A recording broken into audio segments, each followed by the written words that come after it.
Hello students, कैसे हैं आप। मैं उम्मीद करता हूं कि चीज़ें बहुत अच्छी चल रही होंगी, आपकी पढ़ाई लिखाई अच्छी चल रही होगी, आप मेहनत करके पढ़ रहे होंगे।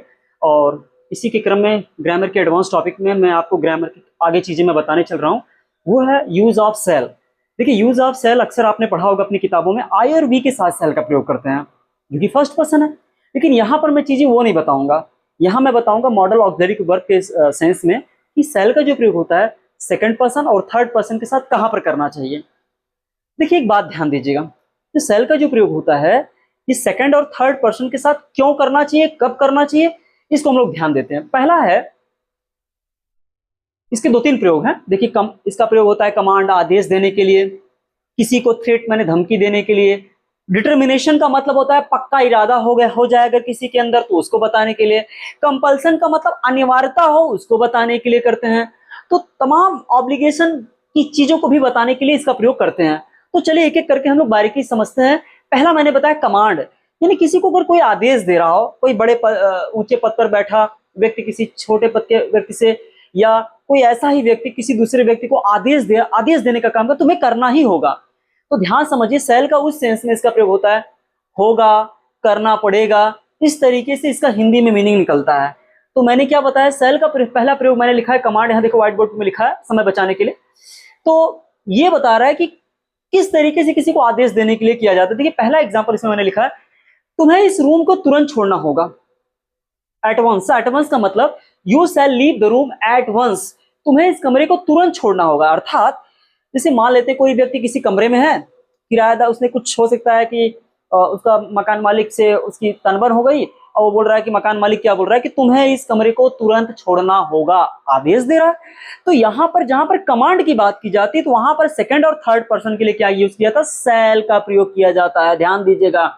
अगला एग्जाम्पल जैसे दे रहा है, यू शैल ओबे रूल्स, तुम्हें नियम मानने होंगे। मैंने क्या बताया, होगा होगी के सेंस में, लेकिन ये होगा होगी कैसा सेंस, जहां पर आपको आदेश दिखाई दे, जिस तरीके से जहां पर आपको मानने वाले आदेश दिखाई दे, तो वहां पर इस सेंस में इसको करते हैं। देख क्या लिखा है, यू शैल ओबे रूल्स, तुम्हें नियम मानने होंगे, तुम चाहे चाहो चाहे मत चाहो, तुम्हें अगर यहां पर रहना है तो तुम्हें नियम मानने होंगे। कोई इस तरीके की बात कर रहा है। अगला एग्जाम्पल समझते हैं, लिखा हुआ है दे शैल कंप्लीट द वर्क, उन्हें अपना काम कंप्लीट करना होगा या पूरा करना होगा। अब जैसे किसी को कोई काम दिया गया है, किसी टीचर के अंडर में कोई काम कर रहा है, और वो बता रहा है कि भैया उनको, भैया कुछ भी हो, अगर मेरे अंडर में रिसर्च या मेरे अंडर में कोई काम करना है तो उनको काम करना पड़ेगा। देखिए, दे शैल कंप्लीट द वर्क। अब देखिए, दे के साथ सेल, यू के साथ सेल, यू के साथ सेल, तो यहां पर मैंने पहला लिखा कमांड, अर्थात आदेश को बताने के लिए सेल का प्रयोग करते हैं। अगला एग्जाम्पल है, चौथा example, you shall report to the principal tomorrow, यानी मान लेते हैं कि कॉलेज में किसी ने किसी के साथ दुर्व्यवहार किया, गलत किया। अब उसका साथी बोल रहा है कि देख भाई, अगर हम लोग चाहता है कि हम लोग की गलती ना निकले तो कल जाके प्रिंसिपल को सारी बात बतानी होगी, वरना नहीं तो प्रिंसिपल हमारे ऊपर ही क्या एक्शन ले लेंगे। तो यहीं पर बोल रहा है, you shall report to the principal tomorrow, तुम्हें कल प्रिंसिपल को ये बात रिपोर्ट करनी होगी। तो देखा आपने कि जहां पर आदेश करने की जहां पर बात की जाती है, तो वहां पर सेल का प्रयोग किया जाता है। अब इसके बाद हम लोग आगे देखते हैं। देखिए, अब मैं दूसरा प्रयोग मैंने आपको बताया, पहला प्रयोग मैंने क्या बताया, कमांड, यानी कोई किसी को आदेश दे रहा है, फॉर्मल स्तर पर, औपचारिक स्तर पर कोई किसी को आदेश दे रहा है। दूसरा मैं बता रहा हूं प्रॉमिस, ये भी प्रॉमिस किस तरीके पे, इनफॉर्मल तरीके पे नहीं, किसी संस्थान में, किसी स्कूल में, किसी कॉलेज में, किसी हॉस्पिटल में, या किसी भी ऐसे संस्थान में कोई क्या कर रहा है, फॉर्मल औपचारिक तरीके से किसी को प्रॉमिस कर रहा है, वादा कर रहा है। देखिए, to make a formal promise, standard तरीके से किसी को बात कही जा रही है, किसी के बीच में खड़े होकर बात कही जा रही है, जैसे तो उस तरीके को सेंस को बताने के लिए हम लोग भी सेल का प्रयोग सेकंड और थर्ड पर्सन में करते हैं। बताता हूं कैसे। मान लेते हैं कि शिक्षा मंत्री किसी स्कूल में गए और किसी टीचर ने बहुत अच्छा काम किया, भैया अब वो आया नहीं, शिक्षक को मान लेते हैं वो शिक्षक आया नहीं, अब बोल रहा है उनको बुलाकर पुरस्कार दिया जाएगा। तो देखिए, अब वो ये मंत्री या शिक्षा मंत्री तमाम लोगों की भीड़ में आकर उनके बारे में बात कह रहे हैं, तो उस सेंस में उसको कहते हैं to make a formal promise, formal उसको कहते हैं औपचारिक स्तर पर। चलिए, इसको एग्जाम्पल के थ्रू हम लोग समझने का प्रयास करते हैं। लिखा हुआ है, you shell get a reward for your honesty, किसी ने बहुत ईमानदारी से काम किया, उस टीचर ने बहुत ईमानदारी से काम किया गया, अब उनको बुलाकर कहा जा रहा है कि भैया तुम्हें तुम्हारी ईमानदारी के लिए पुरस्कार दिया जाएगा या इनाम दिया जाएगा। हाँ, यू शैल गेट, तुम्हें प्राप्त होगा रिवार्ड फॉर योर ऑनेस्टी, तुम्हें अपनी तुम्हारी ईमानदारी के लिए क्या मिलेगा, पुरस्कार मिलेगा। अब देखिए ध्यान दीजिएगा, यू के साथ क्या लगा है, सेल लगा हुआ है। अब देखिए सेकंड पर्सन के साथ सेल तो लगता नहीं, लेकिन ध्यान दीजिए यहां पर किसी व्यक्ति ने आपको बताया है कि तुम्हें इसका पुरस्कार मिलेगा। सोचिए कितनी बड़ी बात है, यानी आप भी अगर अच्छा काम करेंगे तो आपको भी फॉर्मल स्तर पे क्या किया जाएगा, पुरस्कार दिया जाएगा। और यू के साथ सेल, यानी आपके साथ सेल का प्रयोग किया जाएगा। ध्यान दीजिएगा, समझते हैं। They shall be given a chance to speak, ठीक है। अगर वे लोग, जैसे मान लेते कोई नाटक है, कोई स्टेज है, तो बोल रहा है कि भैया अगर वो अच्छा बोलेंगे कल 15 अगस्त 26 जनवरी को, अगर वो अच्छा बोलते हैं तो भैया उनको मौका दिया जाएगा।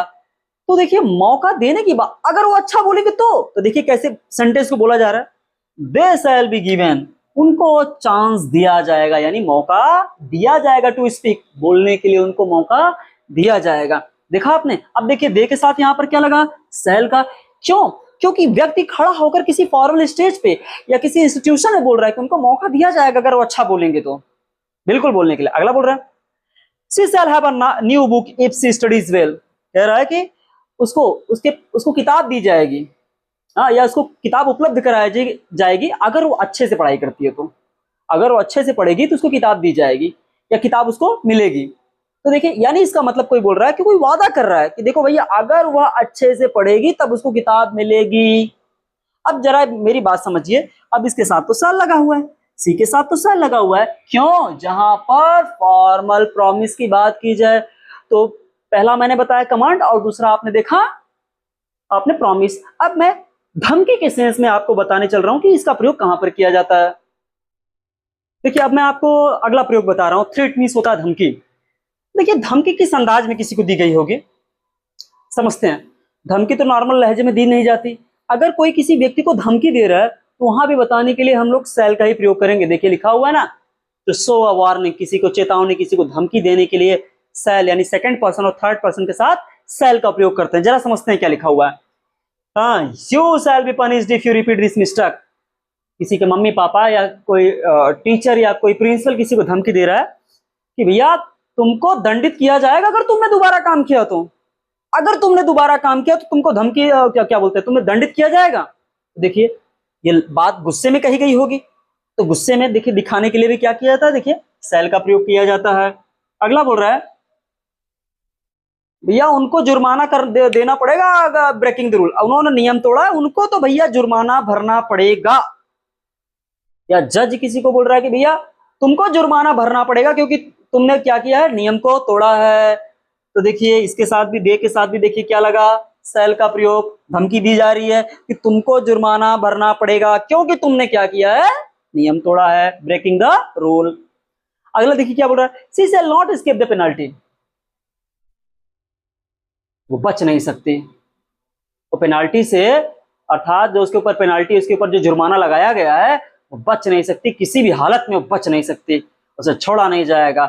तो इस तरीके की देखिए बात ऊंची आवाज में, गुस्से में, इस लहजे से बात कही गई होगी, इसीलिए यहां पर बोल रहा है कि उसको धमकी दी जा रही है। और इसी के साथ देखिए क्या लगा है, शैल का प्रयोग किया गया है। अगला बोल रहे हैं, इसे मान लेते हैं किसी ने कोई अपना फैसला किया, कहीं कोचिंग में पढ़ा रहा था, कहीं विद्यालय में पढ़ा रहा था और छोड़ दिया किसी कारणवश, उसकी कोई समस्या आ रही होगी।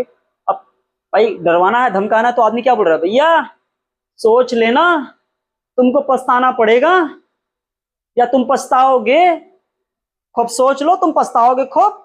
देखिए क्या बोल रहा है, you shell regret this decision, तुम इस फैसले से तुम पश्चाताप तो जरूर करोगे। तो यहां पर इस तरीके से देखिए चीजों को बताने के लिए देखिए यू के साथ क्या यूज किया गया है, शैल का प्रयोग किया गया है। तो इस तरीके से आपने देखा कि हम किस तरीके से धमकी के सेंस में भी शैल का प्रयोग करते हैं। देखिए अगला स्टूडेंट्स जो नियम है, डिटर्मिनेशन। डिटर्मिनेशन का मतलब होता है पक्का इरादा।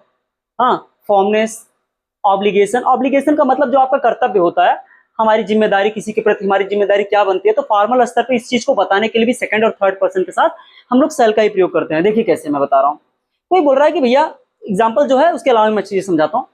कोई बोल रहा है कि देखिए भैया आपको ये काम करना होगा, यहां पर रहना है तो ये सब चीजें आपको माननी होंगी, ठीक है। आप डिटर्मिनेशन के साथ जहां पर है वो आदमी बोल रहा है कि भैया ये काम तो आपको करना होगा, इस तरीके से देखिए समझते हैं। You shall finish the task before evening, तुम्हें शाम होने से पहले इस काम को करना होगा। यानी उस व्यक्ति ने, जिस व्यक्ति ने इस बात को बोली है, बड़े पक्के इरादे से बोला भैया तुमको शाम तक इस काम को करना होगा, शाम होने से पहले, हम नहीं जानते। तो देखिए इस चीज को बताने के लिए अगला बोल रहा है कि तुम्हें you shall obey the law, तुम्हें अगर इस देश में रहना है, इस सोसाइटी में रहना है, तो तुम्हें नियम को मानना होगा। जो भी बोल रहा है, हो सकता है जज बोल रहा हो कि भैया देखिए आपने गलत काम किया, अगर इस देश में आपको रहना है तो आपको नियम मानना होगा। तो जज ऊंचे पद पर बैठा, वो पक्के इरादे से बोल रहा है कि करना तो होगा ही होगा, चाहे तुम मानो चाहे मत करो। दे शैल पे द फी ऑन टाइम, उन्हें सही समय पर फीस अदा करनी होगी। अब देखिए क्या देगा, अब टीचर है 2-3 महीने से उसका फीस किसी की ना जमा, तो भैया अगर बोल रहा है कि तुमको यहाँ पर पढ़ना है तो तुम्हें सही समय पर फीस तो जमा करनी होगी, चाहे कुछ भी हो जाए, इट डजंट मैटर। बहुत हो गया, बहुत हम लोगों ने तुम्हारा इंतजार किया, तुम्हें पढ़ना है, एडमिशन चाहिए, कल से आना चाहते हो तो तुम्हें सही समय पे क्या देनी, फीस देनी होगी। तो उसने क्या किया, उसका किसी ने कर्तव्य उसको याद दिलाया जा रहा है, दृढ़ता से बात कही जा रही है, काफी स्ट्रिक्ट होकर बात कही जा रही है, तो उसको बताने के लिए हम लोग शैल का प्रयोग करते हैं। अगला बोल रहा है you shall do what is required, तुम्हें वो चीजें करनी होंगी जो जरूरत है, वो चीज तुम्हें करना होगा। तो मैंने क्या बताया, होगा सेंस इसका निकलता है, करना पड़ेगा इस सेंस का भी निकलता है। अब इसके बाद हम लोग और भी चीजों को समझने का प्रयास करते हैं। देखिए अब मैं बता रहा हूं कि शैल का प्रयोग अगला कहां होता है। ये हो सकता है कि आपको जल्दी किताबों में ना मिले, लेकिन मैं बता देता हूं। देखिए जो शैल का जो प्रयोग होता है, किसी को अगर रिटन रूप में कोई बात लिखी गई हो, रिटन रूप में कोई आदेश गया हो, नोटिस गई हो, इस तरीके के सेंस में शैल का ही प्रयोग किया जाता है। जैसे मैंने क्या बताया, ऑब्लिगेशन, हालांकि इसके पहले मैंने बताया था, लेकिन अब उसी को और डिटेल करके मैं बता रहा हूं। देखिए जैसे बोल रहा है कि students shall wear their identity cards, students को अपने आइडेंटिटी कार्ड्स को पहनना होगा। अब देखिए यहां पर ये उसके इंस्ट्रक्शन में हो सकता है प्रिंसिपल ने नोटिस दिया हो या टीचर ने नोटिस ला के रख दिया, भैया स्टूडेंट्स को अपने अपने यूनिफॉर्म को पहनना होगा, आइडेंटिटी कार्ड को पहन कर आना होगा। तो इस चीज को बताने के लिए जहां पर रिटन नोटिस दी जाती है या रिटन रूप में कोई बात कही जाती है, तो वहां पर शैल का प्रयोग करते हैं। विल से बेटर आपका शैल होता है, क्योंकि शैल में ऑब्लिगेशन अर्थात कर्तव्य की अनिवार्यता होती है कि भैया being a student it is your responsibility to wear uniform properly, to wear your shoes properly. हाँ, तो इस तरीके से यहाँ पर बात कही जा रही है। अगला बोल रहा है कि मोहन को 5 तारीख से हर महीने 5 तारीख से पहले अपने रूम का रेंट देना होगा। इस तरीके से देखिए, मोहन शैल पे rent before 5th of every month. अब किसी ने लिखित रूप से उसको बात कही कि भैया 5 तारीख से पहले तुमको भैया अपना रूम रेंट देना होगा, वरना तुम यहाँ नहीं रह पाओगे। तो इस तरीके से जहां पर ऑब्लिगेशन, किसी का कर्तव्य याद दिलाना हो या उसको बात कहनी हो, तो उसको भी बताने के लिए इसका देखिए अगला, देखिए मोहन के साथ क्या लगा, शैल। मोहन क्या है आपका, थर्ड पर्सन है।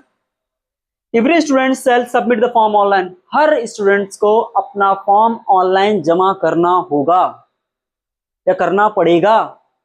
देखिए यहाँ पर फॉर्मल चीजें से, फॉर्मल लीगल यानी औपचारिक रूप से, यानी उसको किसी इंस्टीट्यूशन में, किसी संस्थान में बात कही जा रही है या किसी अच्छे स्तर पे बात कही जा रही है। इनफॉर्मल और फॉर्मल देखिए कहने का मतलब है कि जो अपने रिश्तेदारों से, अपने दोस्तों से, अपने घर पर लोगों से जो बात करते हैं वो इंग्लिश होती है, वो हिंदी जो होती है इनफॉर्मल होती है। लेकिन जब हम किसी अच्छे संस्थान में पहुंचते हैं, अपने कॉलेज में, अपने इंस्टीट्यूशन में, अपने हॉस्पिटल में या किसी स्टेज पर हम जो बातें कर रहे हैं, तो उसको कहते हैं फॉर्मल। कहीं आपको कंफ्यूजन न हो इसलिए मैंने बता दिया। तो हर स्टूडेंट्स को क्या करना, फॉर्म ऑनलाइन जमा करना होगा या पड़ेगा। अगला बोल रहा है कि अक्यूज, जिसने मतलब ये काम किया है, उसको कोर्ट के सामने क्या कर रहा है कि अपीयर होना पड़ेगा, यानी उपस्थित होना पड़ेगा। तो देखा आपने शैल का प्रयोग, जो आप शैल का प्रयोग इतना हल्का आप समझ रहे थे, उतना हल्का ये है नहीं, क्योंकि शैल का प्रयोग सेकंड और थर्ड पर्सन के साथ भी किया जाता है। तो मैं चाहता हूं कि इस चीज को आप बहुत ध्यान से, इसको बारीकी से समझे। ये आपके हायर लेवल एग्जाम के पॉइंट ऑफ व्यू से बहुत ज्यादा इंपॉर्टेंट है, खासतौर पर टीजीटी, पीजीटी और लेक्चरर के एग्जाम में ये ऐसे फिलिंग द ब्लैंक कर देगा, 4 ऑप्शन दे देगा मॉडल ऑक्सिलरी वर्ब के रूप में। तो वहां पर अगर चीजें आपने शैल को बहुत डेप्थ में अध्ययन नहीं किया तो पक्का है कि आप गलत करके ही आएंगे। मैं उम्मीद करता हूँ कि चीज़ें आपको समझ में आए होंगे। तो प्लीज़ आप अपना कमेंट जरूर मुझे बताएं कि आपको चीज़ें कैसी लगी। अच्छा लगे तो प्लीज़ अपने दोस्तों के साथ शेयर कीजिए। तब तक के लिए मिलते हैं नेक्स्ट वीडियो में। Thank you so much.